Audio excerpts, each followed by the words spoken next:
नमस्ते दोस्तों, मैं ईश्वर ज्योति आज की बात में आप सबका स्वागत करती हूँ। आइए आज की बात कर लेते हैं। सबसे पहले मैं आप सबको धन्यवाद कहती हूँ, कॉन्ग्रेचुलेशन कहती हूँ, क्योंकि आज मुझे कृष्ण कथा से जुड़े हुए 10 साल पूरे हुए हैं। 2014 में हम लोगों ने शुरू किया था, मैंने कृष्ण कथा से जुड़ गई थी मैं, और आज मुझे पूरे 10 साल कंप्लीट हुए हैं। तो ये सब ईश्वर श्री कृष्ण की कृपा है हम पर, और गुरु महाराज की कृपा, असीम कृपा से आज श्री कृष्ण राधा रानी की कृपा से आज हम इस मुकाम पर पहुँचे हैं कि 10 साल पूरे हुए हैं, और आशा करते हैं कि आगे भी इस तरह से बहुत साल निकल जाएं और हम कृष्णा से जुड़े रहें, और दूसरों को भी हम कृष्ण कथा में जोड़ते जाएं, और नए मेंबर्स जुड़ते जाएं, और सब लोग कृष्णमय हो जाए, पूरा वातावरण कृष्णमय हो जाए, यही आशा करते हैं। धन्यवाद और आपको बहुत शुभकामनाएं। अब मैं शुरू वास्तु से करती हूँ, फिर आज की खास बात ले लेंगे, और कृष्ण कथा में मैं थोड़ा सा ज्ञान की बातें करेंगे। आप ध्यान से सुनते रहिए, अंत तक बने रहिए। वास्तु की बात करें तो विंड चाइम की बात करे थे, आगे उसी चर्चा में हम आगे बढ़ाते हैं चर्चा। विंड चाइम का आवाज बहुत इम्पोर्टेंट होता है। अच्छी मधुर आवाज वाला विंड चाइम गुड लक आता है घर में। अगर अच्छी मधुर विंड चाइम की आवाज़ हो तो घर में गुड लक आता है। तोहफा देने के लिए भी विंड चाइम बहुत ही अच्छा ऑप्शन है। किसी को तोहफा दें तो वो सदा आपको याद करता रहेगा, और वो प्रॉस्पर करता रहेगा, तो आपको याद करता रहेगा। कई बार कानों को चुभने वाली आवाज़ होती है विंड चाइम। आजकल बाजार में बहुत सारे मटेरियल के भी मिलते हैं, और बहुत सारे आवाज़ों में किसमें कर्कश आवाज़ होती है, किसमें मीठी आवाज़ होती है। तो मीठी आवाज़ वाला चुनाव करें, क्योंकि कानों को चुभने वाली आवाज़ नेगेटिविटी फैलाती है। विंड चाइम खरीदते समय आवाज़ का ध्यान रखें। ये थी वास्तु की बातें। अब तिथि और योग की बात कर लेते हैं। आज सुबह 11:24 तक दशमी तिथि थी, और एकादशी, उसके बाद एकादशी तिथि लग जाएगी। आज सुबह 10:25 तक हर्षल योग रहेगा, फिर वज्र योग लग जाएगा। हर्षल योग में किए गए कार्य सब खुशी प्रदान करते हैं। हर्ष का मतलब ही खुशी है, तो नाम से यह पता चल जाएगा कि हर्षल योग में किए गए सारे काम खुशी प्रदान करते हैं। और वज्र योग में वाहन, कपड़ा और सोना खरीदना सही नहीं माना जाता है, अशुभ होता है, तो उसे ना खरीदें। आज रात 12:24 तक उत्तरा फाल्गुनी नक्षत्र रहेगा। ये आकाश मंडल का 12वां नक्षत्र है, और जिसका स्वामी सूर्यदेव है, तो आज सूर्यदेव की उपासना करें। सूर्य मंत्र जाप करें, ओम राम रीम रोम सह सूर्याय नमः। और फिर आपको अर्घ देना है, पता है विधि उसकी पता है, तांबे का जल लो के, और मंत्र भी पता है आपको क्या बोलना है मंत्र अर्घ देते समय। ओम घृणी सूर्याय नमः। फिर उसके बाद 3 बार गायत्री मंत्र का भी जाप करना है, और कुछ समय वहाँ पर खड़े रह के ऊर्जा लेने की कोशिश करना है, और भगवान का धन्यवाद करना है। इस नक्षत्र का संबंध पाकड़ के पेड़ से बताया गया है, तो पाकड़ के पेड़ की आज उपासना करें, और इस दौरान पाकड़ के पेड़ का दर्शन भी करें, और हाथ जोड़कर प्रणाम करें, और उसकी पत्तियां, टहनियां या पेड़ को नुकसान नहीं पहुंचाना है। ऐसा करने से आपको शुभ फलों की प्राप्ति होगी। और आज मोहिनी एकादशी तिथि है, लेकिन आज वैशाख शुक्ल पक्ष की उद्या तिथि दशमी होने के कारण, और कल उद्या तिथि एकादशी होने के कारण एकादशी का व्रत कल पड़ेगा। उद्या तिथि में एकादशी कल पड़ रही है, तो मोहिनी एकादशी का व्रत कल किया जाएगा। उसके बारे में मैं कल विस्तार से आपको बताऊंगी। कल सुबह 8:40 पर शुक्र का वृष राशि में गोचर होगा। कल सुबह 8:40 पर शुक्र का वृष राशि में गोचर होगा। 12 जून की शाम 6:30 तक ये गोचर वहीं करते रहेंगे। शुक्र क्या है? शुक्र वृष और तुला राशि के स्वामी माने जाते हैं। आपको पता है कि वो ऐशो आराम, कंफर्ट्स, लग्जरीज, ये सब के कारक माने जाते हैं, और कुंडली में पत्नी का कारक भी शुक्र को ही मानते हैं। इस गोचर का प्रभाव सबसे अधिक वृष राशि वालों पर पड़ेगा। और अधिक जानकारी के लिए हम शुक्र की बात कर लेते हैं। शुक्र हमारे जीवन में शुक्र के महत्व को समझकर हम शुक्र को सुंदरता, विलासता, प्रेम और रोमांच के बारे में बताते हैं। शुक्र आकाश का सबसे चमकीला ग्रह है। इसे भोर का तारा भी कहा जाता है क्योंकि इसे सुबह उत्तर दिशा में देखने पर आसानी से पहचाना जा सकता है, क्योंकि यह आकाश का सबसे चमकीला ग्रह है। जिन लोगों का शुक्र मजबूत होता है वे हमेशा उज्जवल रहते हैं। आप जानते हैं कि आपके मित्र समूह में एक ऐसा व्यक्ति है जिस पर हमेशा सबका ध्यान जाता है। वह व्यक्ति शुक्र की ऊर्जा से युक्त होता है। वे हमेशा लाइमलाइट में रहते हैं और वो जो पहनते हैं, खाते हैं, पीते हैं, वो सब हाई फाई ब्रांडेड चीजें ही होती हैं। जब हमारा शुक्र मजबूत होता है तो हम एक शानदार जीवन शैली को आकर्षित करते हैं। शुक्र को सुंदरता, ग्लैमर, प्रसिद्धि और कला से संबंधित क्षेत्रों का स्वामी माना जाता है। रंगमंच, पेंटिंग, नृत्य, फैशन आदि गतिविधियां शुक्र से जुड़ी हुई हैं। तो आप देखेंगे कोई भी जिसका शुक्र मजबूत होगा कुंडली में, वो हमेशा ग्लैमर और फैशनेबल रहेगा, ब्रांडेड चीजें पहनेगा। चाहे अगर बॉटल भी उठाना हो, पानी की बॉटल भी उठाना हो, तो वो भी अच्छी वाली, हाई फाई महंगी वाली वो उठाएगा। ये सब शुक्र के कारण होता है। जो लोग बहुत कलात्मक होते हैं, जैसे प्रसिद्ध गायक, नृत्यक, फिल्मी सितारे आदि का शुक्र बहुत मजबूत होता है। शुक्र का संबंध लक्ष्मी या धन ऊर्जा से भी होता है। ऐसा कहा जाता है कि यदि आप शुक्रवार को देवी लक्ष्मी की पूजा करते हैं तो वो यह आपकी कुंडली में शुक्र को मजबूत करने में मदद करता है और आप बहुतायत समृद्धि और धन को आकर्षित करने में सक्षम होते हैं। क्योंकि शुक्र को मजबूत करने के लिए शुक्रवार का दिन बताया गया है। शुक्रवार को वो ऐसी गतिविधियां करनी चाहिए जो आपके शुक्र को मजबूत कर सकता है। जो शुक्र को मजबूत करने के लिए आपको लक्ष्मी का सम्मान करना चाहिए।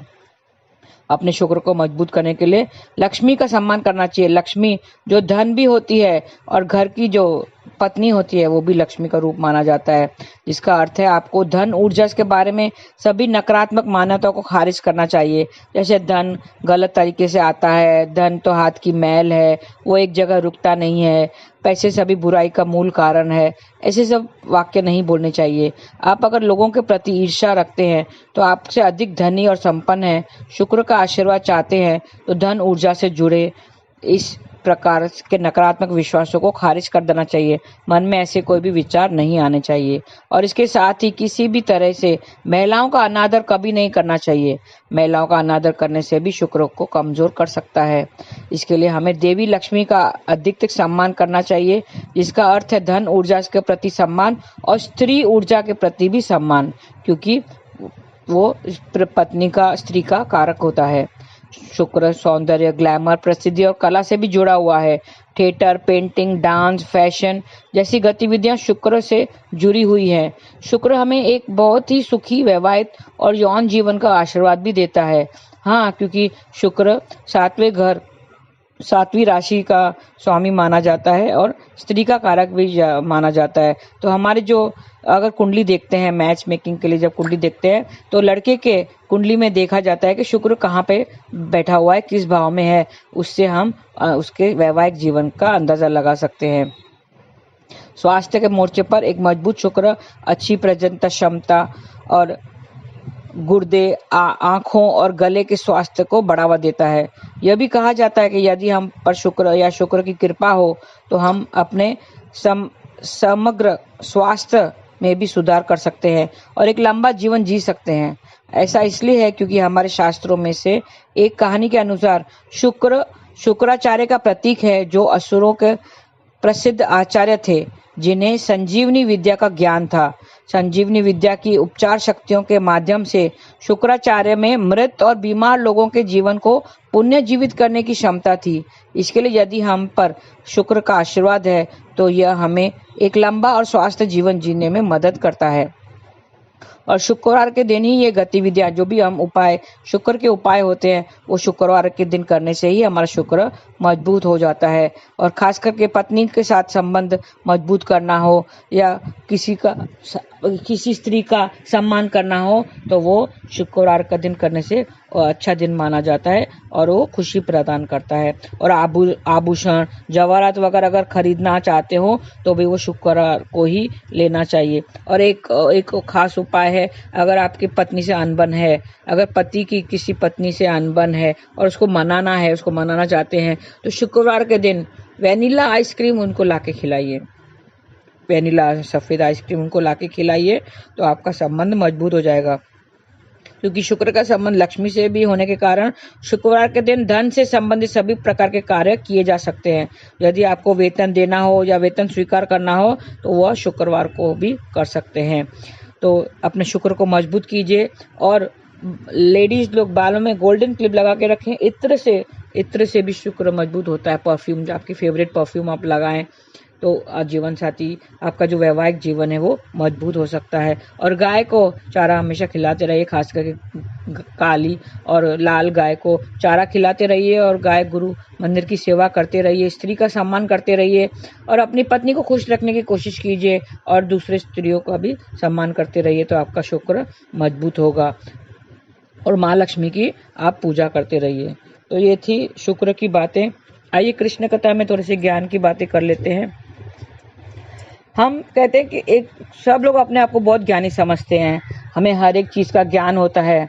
श्री कृष्ण कहते हैं कि जानने के लिए सिर्फ मैं ही हूँ, मुझे ही जानिए, आप मेरे बारे में ही जाने। वेदों में अगर कुछ जानना है, वेदों में अगर कुछ जानना है तो आप मुझे जानो।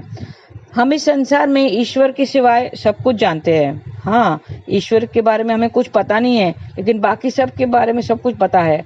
आज हम किस चीज़ की जानकारी नहीं रखते हैं, आज हमें सब के बारे में हमें पता है। बिजनेस के बारे में पता है, घर के बारे में पता है, एक एक्टर के बारे में भी पता है, क्रिकेट के बारे में भी पता है। आजकल क्रिकेट मैचेस चालू है, क्रिकेट का दौर है, तो किस खिलाड़ी ने कितने रन बनाए हैं, कौन सी मैच किस दिन आएगी, इन सब का नॉलेज है हमें।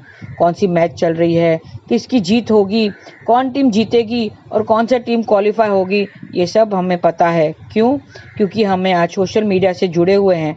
आज हम सोशल मीडिया से जुड़े हुए हैं। सोशल मीडिया पर हम सब कुछ पा सकते हैं, सारी जानकारी पा सकते हैं, सबका नॉलेज है हमें। अगर नॉलेज नहीं है तो सिर्फ ईश्वर के बारे में नॉलेज नहीं है, हम उसके बारे में कुछ नहीं जानते हैं। अगर भगवान न करे किसी के घर में किसी की डेथ हो जाती है तो उनको कुछ पता ही नहीं होता है कि क्या करना है क्या नहीं करना है।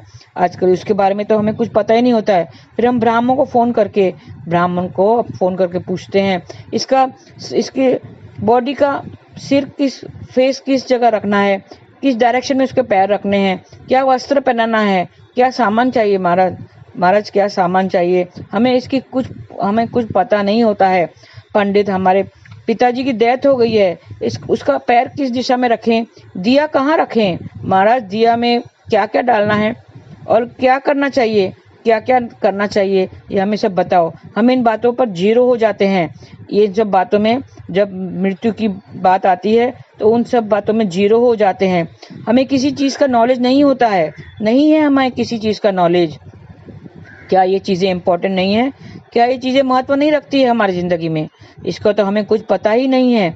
पहले दिन क्या करना है, चौथे दिन क्या करना है, 12वीं पर या 13वीं पे क्या क्या किया जाता है, हमें इसका कुछ ज्ञान नहीं है। हमें किसी चीज़ का पता ही नहीं है। हमें तो ये भी नहीं पता है कि ये 12वीं और 13वीं दिन का जो 13वीं तक को जो हम ये करते हैं वो सब क्यों करते हैं, किसको पता है? किसी को पता है कि ये 12वें या 13वें दिन तक ये सब जो विधि करते हैं वो क्यों करते हैं, क्यों की जाती है? और ऊपर से लोगों को इन सब के लिए टाइम ही नहीं होता है।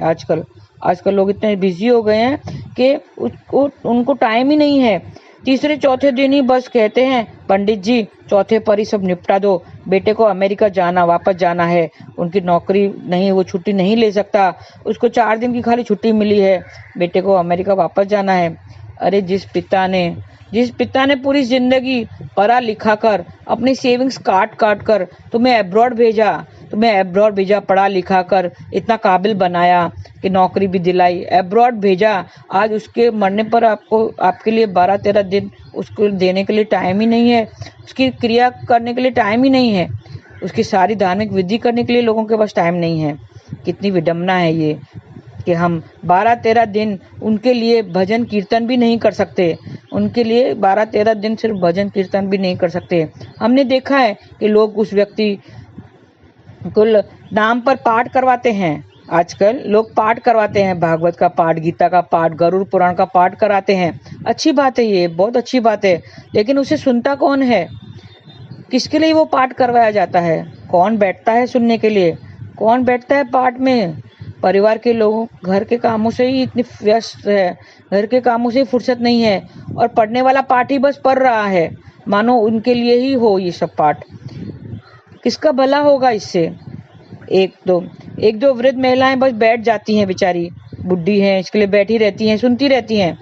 बाकी लोगों को कहाँ टाइम है? आज अगर गीता का पाठ करते हैं कहीं पर, अगर गीता का पाठ करते हैं तो वो कौन सुनने जाता है? परिवार के लोग तो बिजी हैं और सिर्फ पढ़ने वाला ही सुनता है। अरे आपके परिवार के सदस्यों की डेथ हुई है तो वो तो नहीं सुन सकता। हम पढ़ते हैं तो जो मर गया है वो तो नहीं सुन सकता, आप तो सुन सकते हैं। आप तो लाभ उठाओ, आप तो लाभ उठाइए, वरना ये पाठ के लिए रखा जाता है। ये भी तो नहीं पता लोगों को, किसी चीज का ज्ञान नहीं है। गीता का पाठ का ज्ञान सबको सुनना चाहिए, गीता का पाठ सबको सुनना चाहिए, उसे ज्ञान लेना चाहिए और मृत व्यक्ति को उसका लाभ अर्पण करते हैं। हम जो पाठ सुनते हैं उसका जो लाभ है वो मृत व्यक्ति जो अर्पण किया जाता है। किसी को आपको टाइम ही नहीं है, ईश्वर के लिए टाइम नहीं है, जिसने इतना सब आपको काम काज दिया है, हाथ पैर सलामत रखे हैं कि आप काम कर सकते हो, उस ईश्वर के लिए ही आपको टाइम नहीं है। शादी में भी भागवत गीता का पाठ कराया जाता है, भागवत का पाठ कराया जाता है, सत्संग करवाते हैं लोग, शादी में भी सत्संग करवाते हैं। हम देखते हैं कि कीर्तन करते हैं लोग, कीर्तन के लिए बुलाते हैं, कीर्तन करने के लिए हमें बुलाते हैं, लेकिन परिवार वालों ही गायब हैं, परिवार वाले ही वहां से गायब हैं। भाई लड़की कहाँ है? लड़की को बुलाओ। कहते हैं लड़की तो पार्लर में बैठी है सजने के लिए। अच्छा दूल्हा कहाँ है? दूल्हे को बुलाओ। दूल्हा फेशियल करने के लिए सैलून में गया है। सब अपने अपने कामों में बिजी हैं। फिर ये सत्संग कीर्तन कौन करेगा, कौन सुनेगा? ये सब क्यों किए जाते हैं? हम सब इसका पता ही नहीं है क्यों करते हैं। हम इस बात में जीरो हैं, बिल्कुल जीरो हो जाते हैं, हमें कुछ ज्ञान ही नहीं होता। अगर घर में शादी है तो भजन कीर्तन पर परिवार वालों को झूमना चाहिए। कीर्तन में तो झूम उठते हैं सारे लोग, क्योंकि खुशी का जो मौका है। शादी बार बार नहीं होती है और ऐसे मौके भी बार बार नहीं आते हैं, तो कीर्तन में झूमना चाहिए, भजन करना चाहिए, कीर्तन करना चाहिए। हरे कृष्णा कृष्णा कृष्णा हरे हरे, हरे राम राम राम हरे हरे।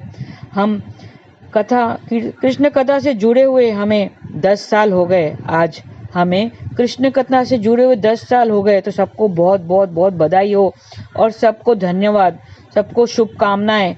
और आप सबके आशीर्वाद चाहिए, ब्लेसिंग्स चाहिए कि हम यूं ही कृष्ण कथा से जुड़े रहें और आप लोगों को भी लाभ मिलता रहे।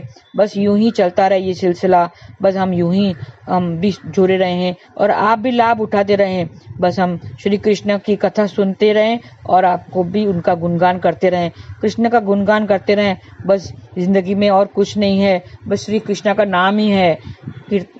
कलयुग केवल नाम आधारा, तो हमें श्री कृष्ण से जुड़ना चाहिए, उनके कीर्तनों पे झूमना चाहिए। आइए हम झूमते हैं। हरे कृष्णा कृष्ण कृष्ण हरे हरे, हरे राम राम राम हरे हरे। बस आज के लिए इतना ही। धन्यवाद। आपका दिन शुभ रहे। हरे कृष्णा।